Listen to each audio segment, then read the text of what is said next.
Felicitations! It is me, Felicia Day, and this is my podcast. Welcome to all of you who are here. Not really here, but you're here. You're here in my heart, and that's all that counts. Yay! I'm tired, and I didn't even do anything. I'm actually tired. I'm tireder this week than I was last week or the week before because I did more things in those other weeks, and this is the week where I allowed myself to relax for a little bit, and it's almost more of a chore to relax. I don't know what's happening. I've been super busy for the last 3 months working on a draft of a writing project that I'm doing, and I kind of wrapped up a draft of it. So after that, you kind of just are like, my work is done, except I have 15,000 drafts to go. So the hardest part, I think, is kind of done in that I kind of dumped everything I care about onto the page. And I have such an inefficient way of working. Like some people are able to sort of like plan out and be efficient with their time and maybe even underwrite and fill it out later. And I have to do like 50, I'm not kidding. I have to cut 50% of what I wrote out. And that's just the way I am. For years, I was like, you're a terrible person. You can't do anything. Your technique is horrible. Look at that person, the way they work. And then I just kind of embraced the quickness with which I can write, which is not very quick. And also my need to sort of like just kind of prime the pump in a way. Like just get the wheels moving and spin them. And for 1 out of every 4 spins is going to be usable at the end. I wish I could work different, but it's just, I don't know. I don't know, you guys.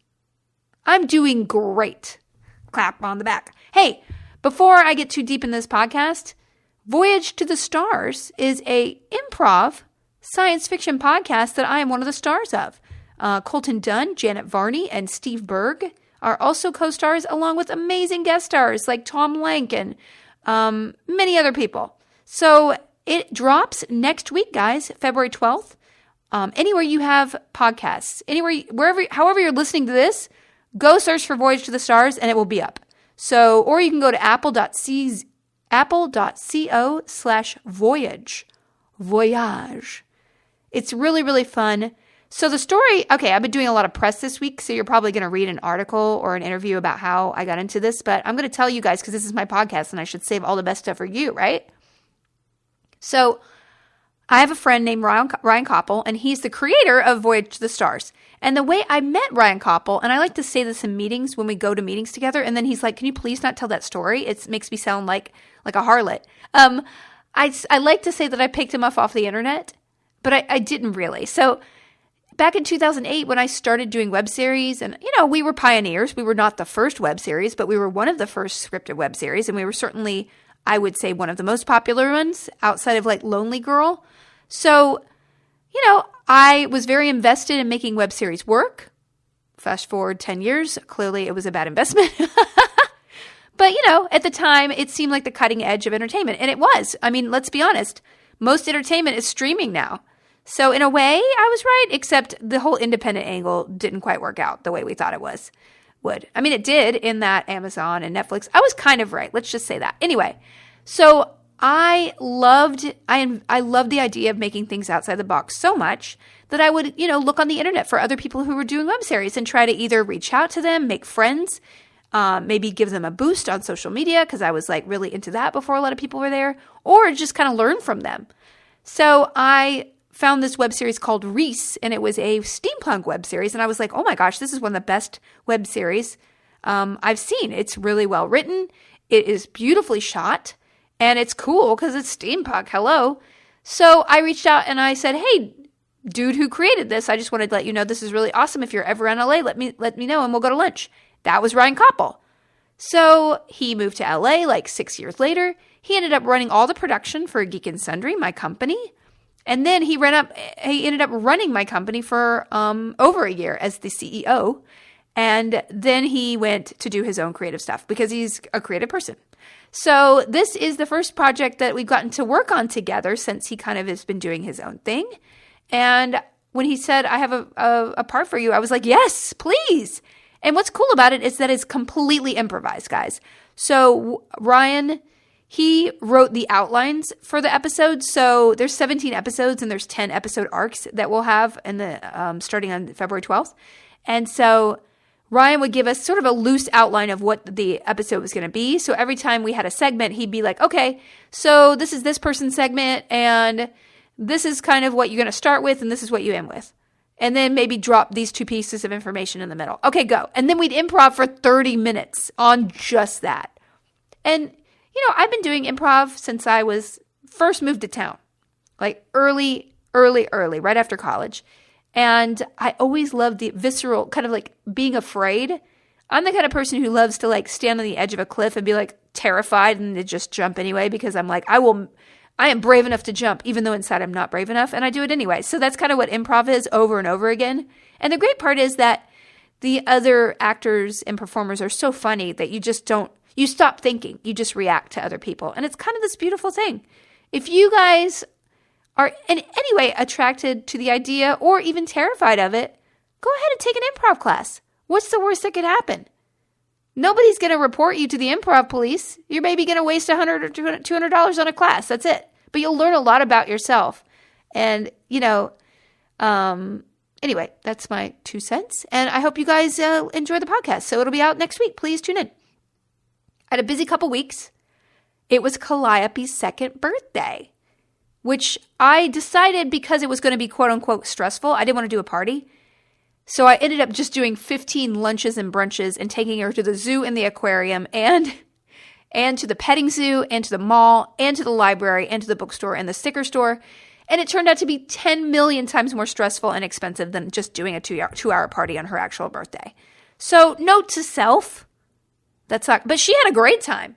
She had so many gifts because, my relatives sent gifts, friends gave gifts, that she kind of just like for days after her birthday would be like, birthday present, open. And I'm like, well, we don't open a birthday present every day. Why?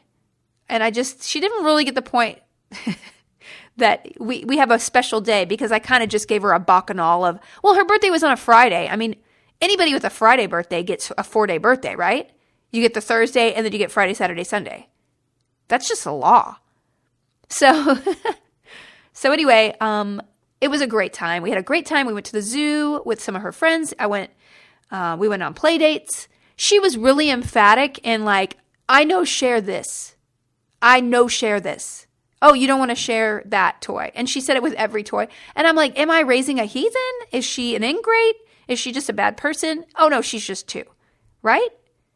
Although today, I will say this, she was brushing her teeth today and she started dancing and I was like, okay, I really don't want you dancing with the toothbrush in your mouth, because she was also on a step stool. So like was not like a safe place to dance. Okay. You're not a cage dancer, baby. So she's dancing with a toothbrush in her mouth, standing on just 2 steps in front of the sink. And I was like, I can't let you hurt your body. And she turns to me, she says, I want to hurt mama's body. I laugh. I mean, is that normal too?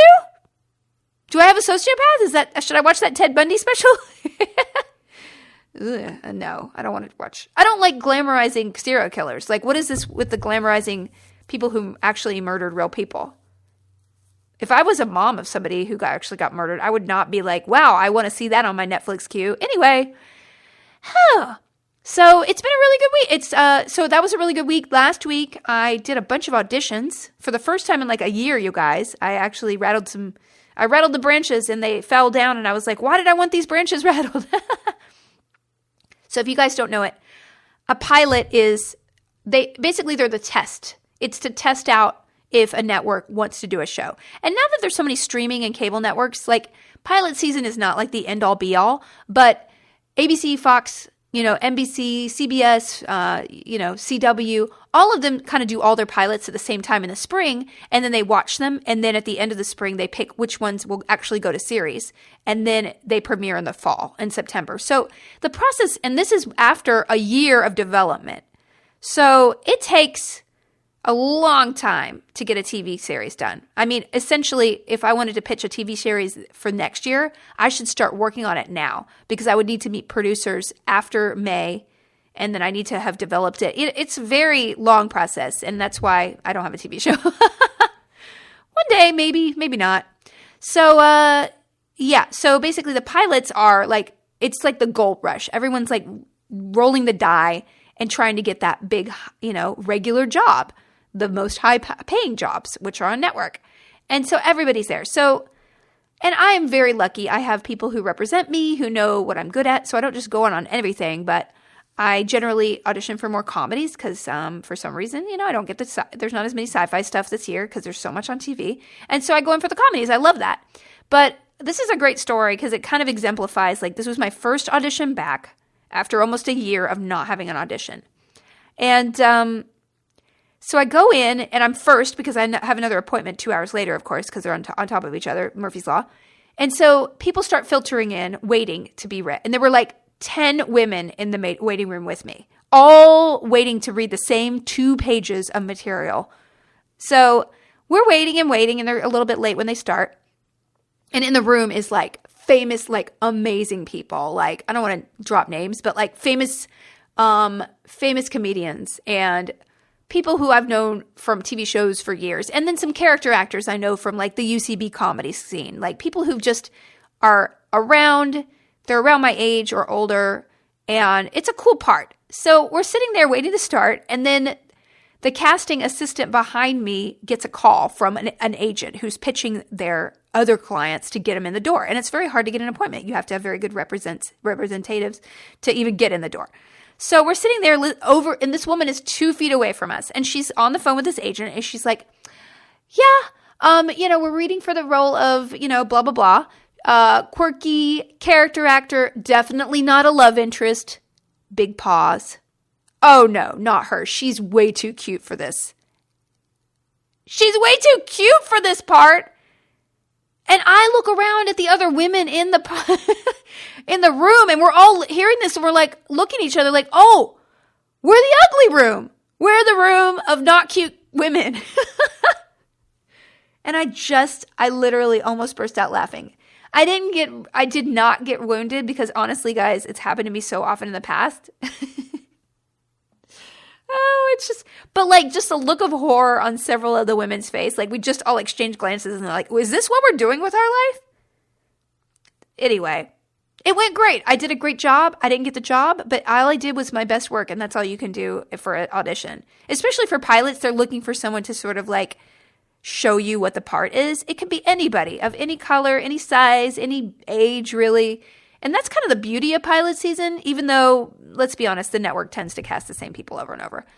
Same kind of looking people. But hey, it's getting better. A lot more representation this year, which is awesome. So that is my pilot story. And I got 3 auditions, and if I get more, that's great. If I don't get any more, half of me, I'm always in a life crisis, you guys. I always am. I'm always thinking like, oh, you should be writing. No, you should be acting more. No, you should start another business. No, you don't like doing that. You don't like doing that. You don't like doing that. Why don't you write a book? No. So I always am changing my mind about what I want to do. And I think it's just, I don't know if the internet broke my brain or not. It's just hard to focus. And I am in sort of that existential kind of place where I'm like, what am I doing with my life? I don't know exactly what I like. I know what I like right now, and that's making broth in my Instant Pot. I'm obsessed with it. I mean, I don't know what it is about broth. It does feel like I'm a witch over a cauldron. I tweeted that earlier last week. So so a lot of people actually, Stephanie Hudson, I'll just dive into a couple questions because Stephanie Hudson asks, what do you make with the broth? Your broth soup? So Stephanie, here's how I make the broth, guys. And if you have an Instant Pot, not sponsored by, but this thing is awesome because you just walk away and you just open it, you've got food. It's kind of like that thing on Star Trek, except it takes way longer. It'll take an hour. But hey, you just get what you want, except you can't just get anything. Anyway, it's not like that at all. So what I do is I put a whole chicken in the Instant Pot. And so that takes like an hour. You just put the whole chicken in with some water on the bottom, rub some spices on that little baby, whole carcass, boom, you got a whole chicken that's perfectly cooked. Then I eat that chicken for dinner. Then I take all the chicken off the chicken carcass and I put the chicken carcass and the bones, everything.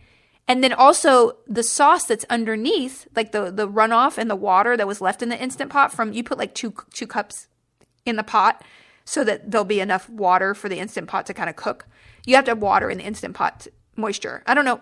I'm not a physicist.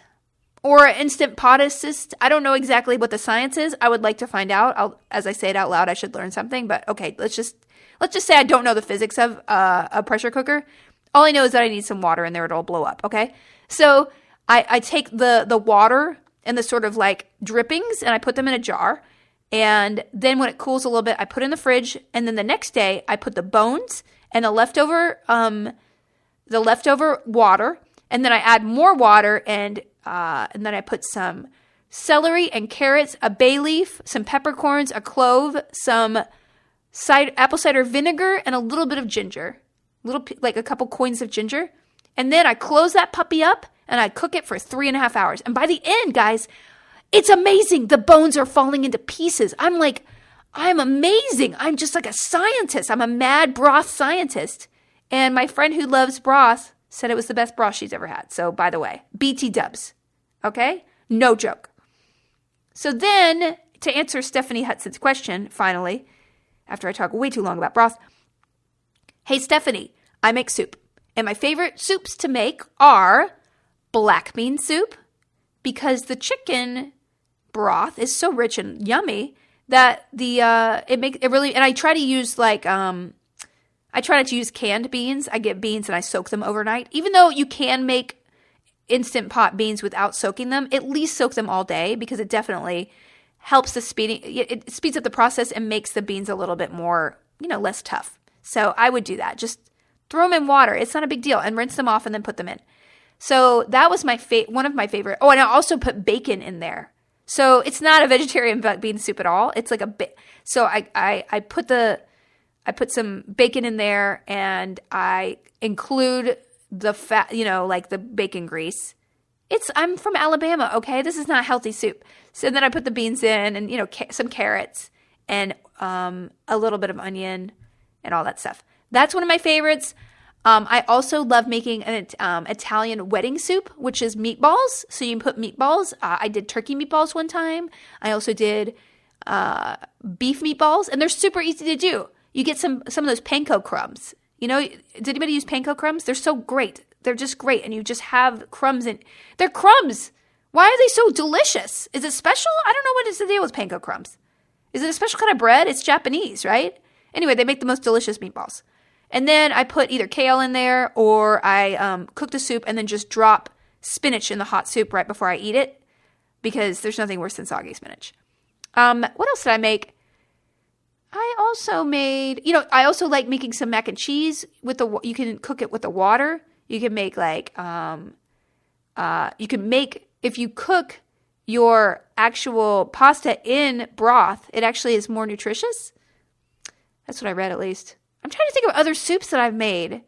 I made a minestrone one time. I'm really into it. And I'm like, and the other day after all these auditions, and I was proud of the job I did, but I really was like, do I love this as much as I love making soup? I don't know if I like the business of making soup, but then I was like, well, you don't like the business of selling the soup you make. You like making the soup. Just like you don't like the business of selling your idea to Hollywood, or yourself as a product, as an actor, to Hollywood, but you love the end result of either writing or acting, right?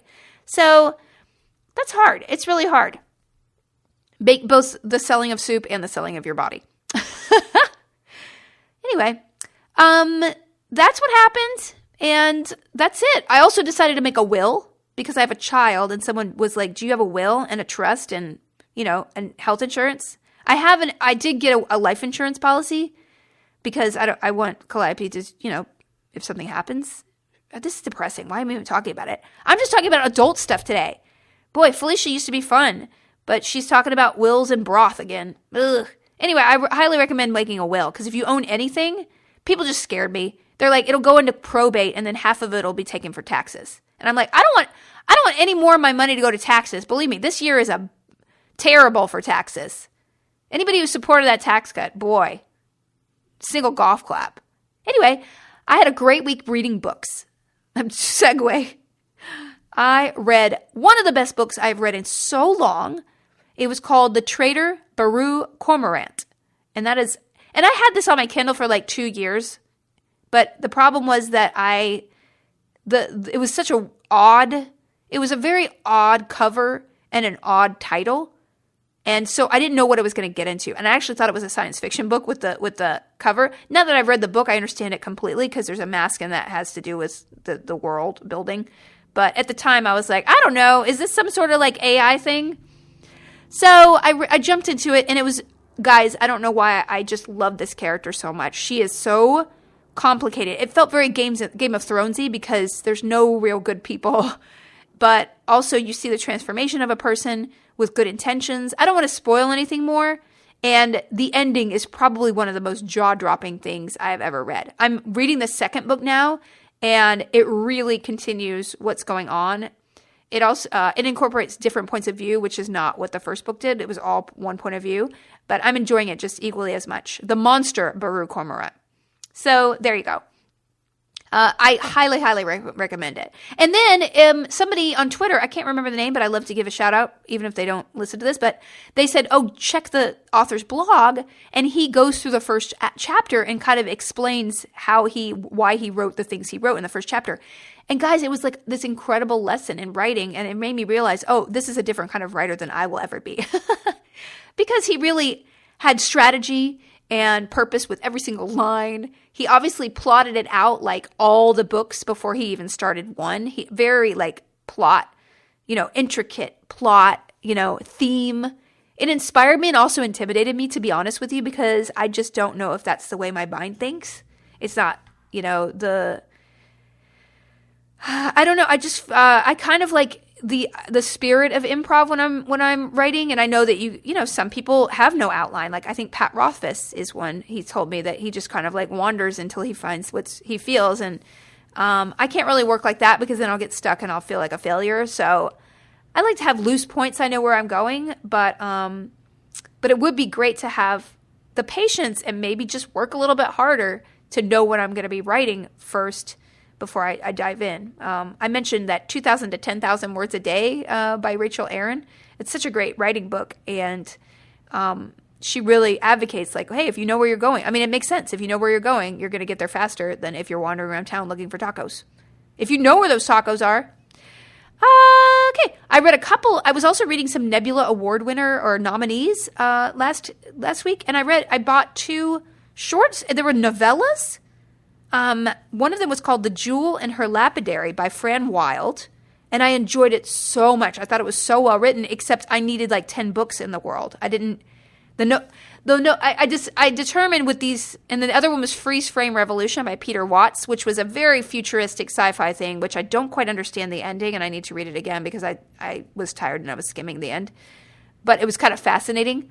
But I did determine that by reading 2 novellas this week, it's not satisfying enough. I need like 5 books. I need 5,000 pages, not 150. But highly recommended if you need a shorter read. And I got 2 more things done. I don't know. So there you go. TV-wise, I didn't watch a lot. I watched The Most Extraordinary Homes, the first episode in Spain. All I got to say is I'll never have enough money to custom build a house in the middle of Spain that's that beautiful. It kind of, is it aspirational or is it like, I'll just never have that? Is it weird? I was reading a really interesting article that said that before World War II especially, people didn't feel like they deserved to have the same standard of living.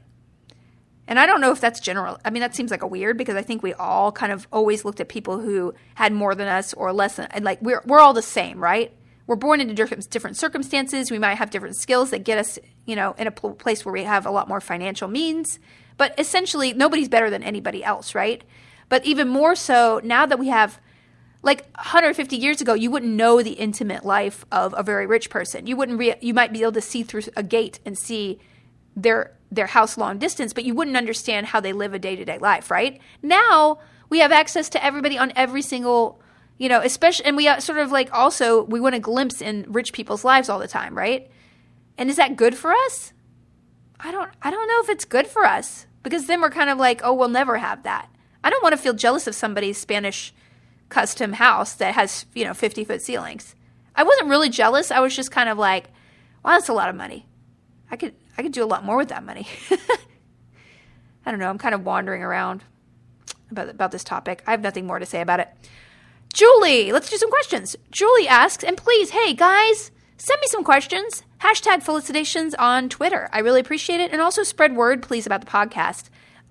More earballs. Earballs? More ear canals mean more potential. I need to apply myself a little bit more to find a network. That'll be my goal after I finish this draft of this writing project that I can't talk about, but I'm very excited about. I'm actually working on 2 writing projects I still can't talk about. And the great thing is they will be out one day. It just feels like I've been working on them for 18 years. Julie asks, can you talk a little bit more about homeschooling? I've been homeschooling my wonderfully weird and gifted daughter for 6 years. She's happy, but I worry about her. She's 15 and does not want to go to a traditional school. I'm also a licensed teacher. Well, Julie, it sounds like I should learn some things from you. I was homeschooled my whole life. I went to college at 15. I just turned 16. I took the SATs and got into college when I was 15.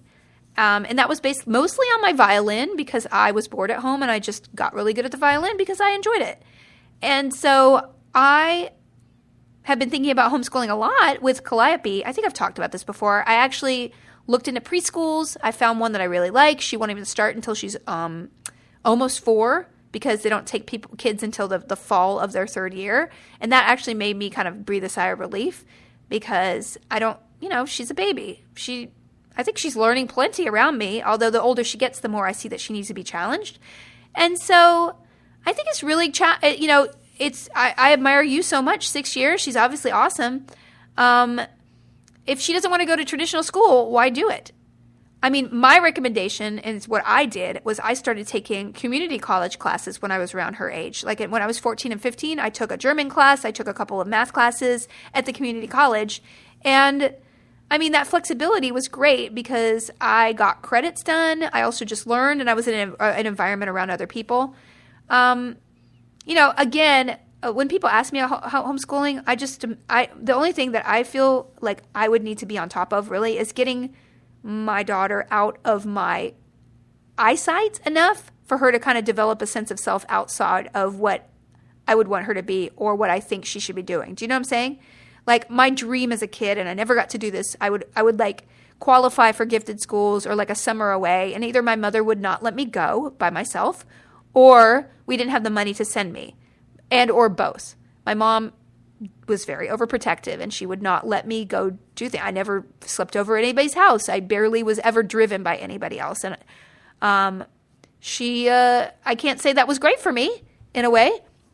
She did a lot of really great things, but that overprotectiveness, I think, kind of harmed me in that I don't look to other people for support as much as I could. And I don't look at people as collaborators. I look at them sort of like, I don't know what I see. I see people I need to prove myself to in a sense.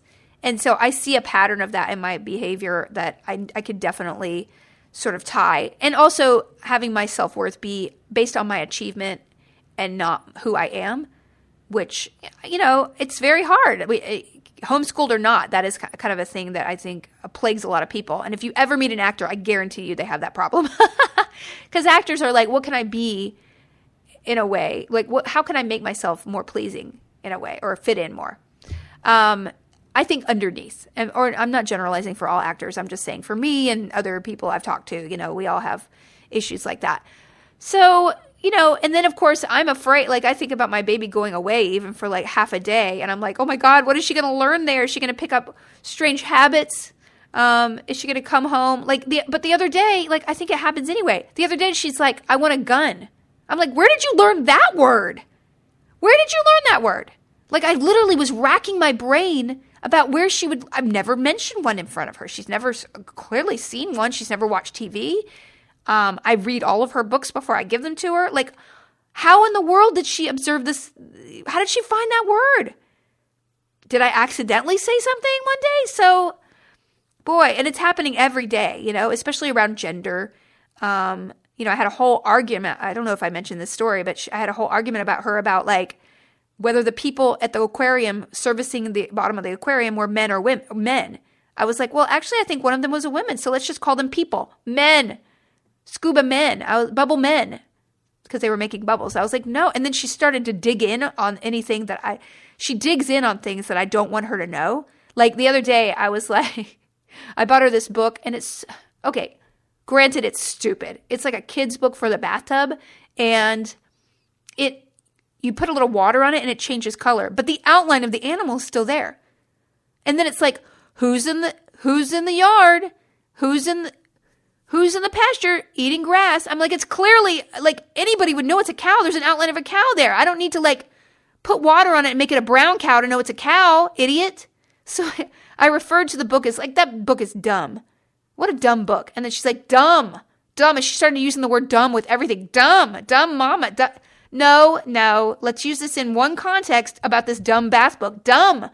And then I just was like, let's not use that word anymore. Dumb. And it just became the word of the day. I'm in for it, aren't I? Anyway, Julie, sounds like you're doing a great job. And also, just you're doing your best. You're doing your best and you're following what your kid wants. Maybe, the other thing I would suggest is the best thing that I ever did was do local community theater. So either it's community theater, community orchestra, and she's probably going to be a person who's more comfortable around adults than she is kids. That's how I am. That's how my brother is, I mean, I feel like we're always around more adults or people who are older than us. And we kind of, I was never comfortable around people my own age. So that's just what it is. It's fine. Listen, she's just different. What's wrong with that? We need more different people in this world. If we all thought the same, then we're all going to be boring as hell. Okay. Next, Dead Not Sleeping asks, hey, Felicia Day.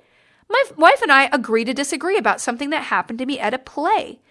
When you're doing the, excuse me, I need to get by shuffle to return to your seats, is it polite to face the stage or face the people you're shuffling past? Oh, boy. This is a good question. Because I would assert that you should not ever face the people. Because essentially you're putting your genitalia in their face, right? Is that just me? I mean, you are like genitalia level when you're sitting, and if somebody's going out, you don't want your junk in people's face. I mean, better to have a butt. Because a butt feels more innocuous and it's covered a little bit, I mean, obviously your genitalia is probably covered. I don't know what kind of play you're going to, but it should be 100% covered. I'm just telling you. So I would say it's not polite to have face people. Also, it's just awkward because honestly, now that I think about it more, it makes no sense because your feet are protruding out of your ankles in a forward manner. And like if you go butt to the people you're passing, then your feet can kind of shuffle underneath the seat in front of you, therefore giving you a little bit more room between their face and your butt. Versus like if you're shuffling with your toes pointed toward them, you're not going to be able to you're going to be hitting people on the other row. You're going to hit the back of their heads with your butt while your junk is in the other people's face. So if you're doing this, stop. Just turn around, face the stage, and get out. That's all I got to say. Is it rude? Also, is it rude when you're doing it? Is it polite to face the stage or place the people your foot? Like, are you saying like for the performers? I mean, the performers don't care. They're probably not looking at you. All right. I stand by everything I just said. Okay. Last question.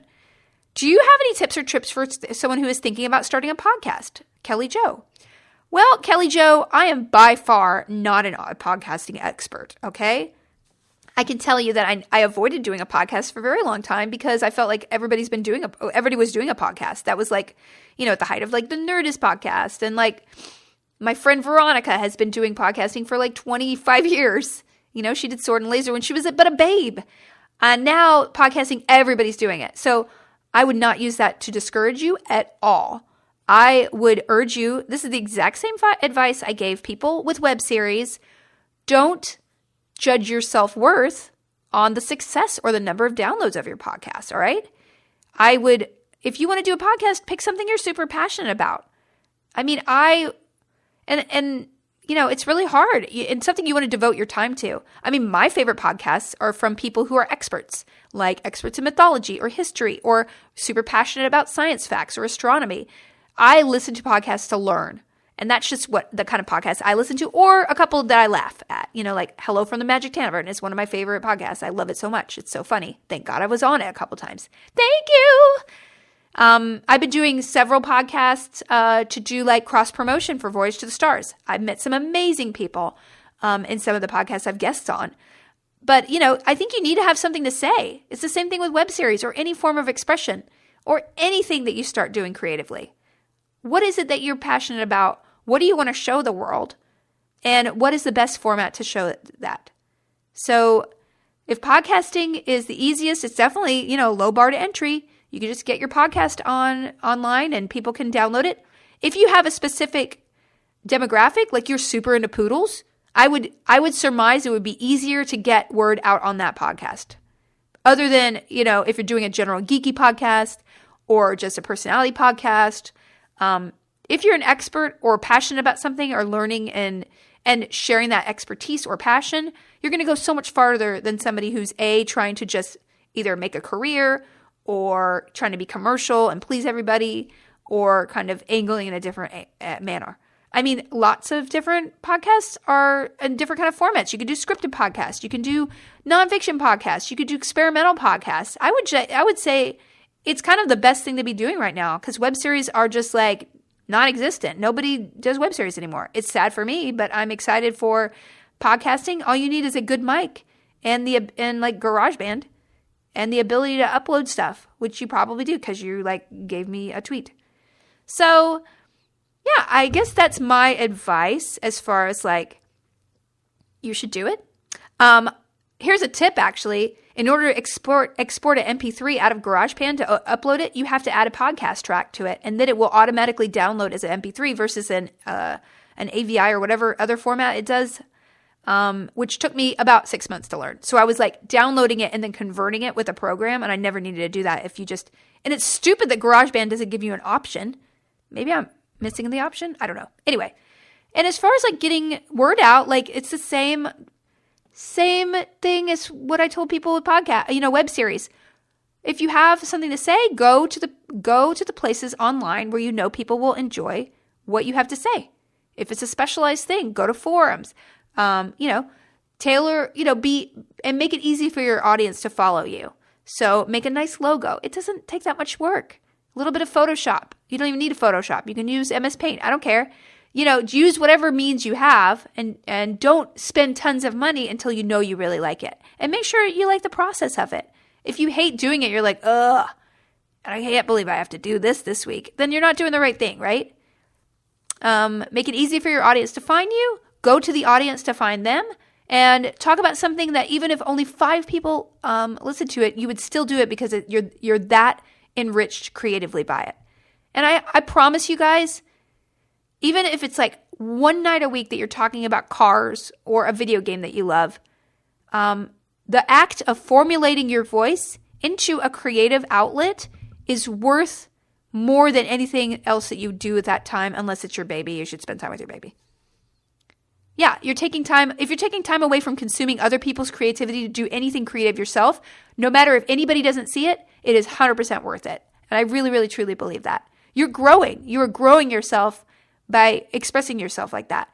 You're formulating, you're having to formulate your opinions. You're expressing yourself. You're finding your voice. You're finding your unique take on whatever it is you're talking about. Listen, who really cares about my passion for broth except for I'm passionate about it? And hopefully 2 people will try to cook a whole chicken in their Instant Pot and open it up and be like, oh, it's a whole perfect chicken. Yes. And I want you to sing exactly like that. All right. Thanks, Sandalookley for compiling all the questions. Please leave #felicitations questions on Twitter for me. I would appreciate it. And go to apple.co/voyage or to Voyage of the Stars, Voyage to the Stars, wherever you download your podcast, and please subscribe. Next week is the first episode. I hope you guys enjoy it, and I will see you guys in 2 weeks for another Felicitations. Bye!